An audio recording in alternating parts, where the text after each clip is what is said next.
धनक value research के podcast में आपका स्वागत है। आप सुन रहे हैं फर्स्ट पेज कॉलम, जिसको धीरेन्द्र कुमार ने लिखा है। घोटाले की पुरानी कला। डिजिटल फ्रॉड के इस युग में भी कुछ घोटालेबाज पर्सनल टच के साथ धोखाधड़ी करना पसंद करते हैं।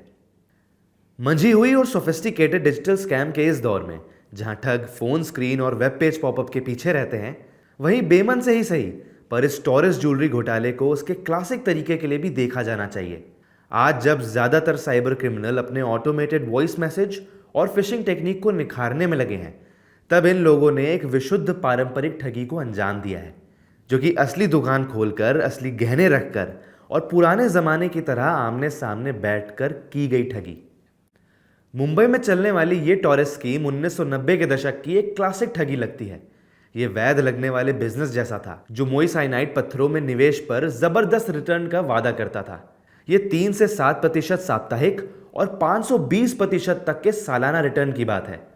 ठगी करने वाले ने इसे आधुनिक फाइनेंशियल धोखाधड़ी के फेवरेट तरीके क्रिप्टो करेंसी या एनएफटी के साथ जोड़कर इसे जटिल बनाने की कोशिश भी नहीं की। इसके बजाय वे समय की कसौटी पर परखे फॉर्मूले पर ही टिका रहा। खुद ही आमने सामने बैठकर पुराने निवेशकों को पैसा देने के लिए नए निवेशकों से पैसे लिए, अपनी स्कीम में मल्टी लेवल मार्केटिंग का तड़का लगाया और कीमती पत्थरों के साथ अपनी ठगी की दुकान चमकाई। लेकिन यहाँ हर किसी के लिए चिंतित होने वाली एक बात है। दशकों से इसी तरह के घोटाले, अनगिनत चेतावनियों और आगाह करने वाली कहानियों के बावजूद 1.25 लाख निवेशक इसके झांसे में आ गए और माना जा रहा है कि 1000 करोड़ का नुकसान हुआ है। ये कोई रातों रात किए जाने वाला ऑपरेशन नहीं था। टॉरस ने सरेआम कई स्टोर चलाए, त्योहारों के मौसम में आक्रामक मार्केटिंग की और सही होने का एक ऐसा दिखावा किया जो चार्ल्स पोंजी का सीना भी गर्व से चौड़ा कर दे। चीजें जितनी बदलती हैं, उतनी ही वे वैसी ही रहती हैं।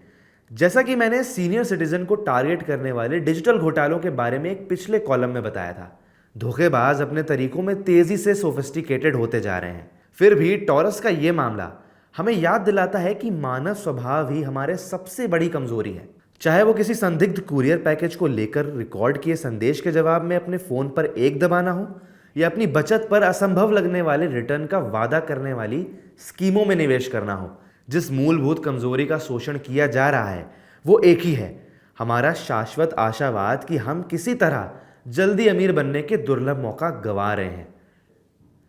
नुकसान होने के बाद अधिकारियों को इन धोखेबाजों का पीछा करने से ज्यादा कुछ और करने की जरूरत है। मुंबई पुलिस की आर्थिक अपराध शाखा फरार हो चुके मास्टरमाइंडों के लिए छापेमारी और लुकआउट सर्कुलर जारी कर रही है। लेकिन क्या बेहतर नहीं होगा कि ऐसी स्कीमों का पता पहले ही लगा लिया जाए? हमें भविष्य में ऐसे ठगों को इतनी बड़ी ठगी करने से पहले 2 बार सोचने के लिए मजबूर करने के लिए कड़ी मिसालें पेश करनी चाहिए। हालांकि ईमानदारी से कहें तो रेगुलेशन और उन पर अमल केवल एक हद तक ही कारगर हो सकते हैं। निवेशक के तौर पर हमें ऐसी किसी भी स्कीम पर संदेह करना ही चाहिए जो बहुत बड़े रिटर्न का वादा करती हो। अगर कोई आपको 520% का सालाना रिटर्न की पेशकश करता है, तो आपकी पहली प्रतिक्रिया उल्टी दिशा में भागने की होनी चाहिए, न कि अपने बैंक बैलेंस की जांच करके ये देखने की कि आप उसमें कितना निवेश कर सकते हैं। सबसे ज्यादा चिंता की बात है कि जहां ये घोटाले अपने टारगेट्स को लेकर ज्यादा रिफाइंड होते जा रहे हैं, वहीं बुनियादी तौर पर सरल बने हुए हैं।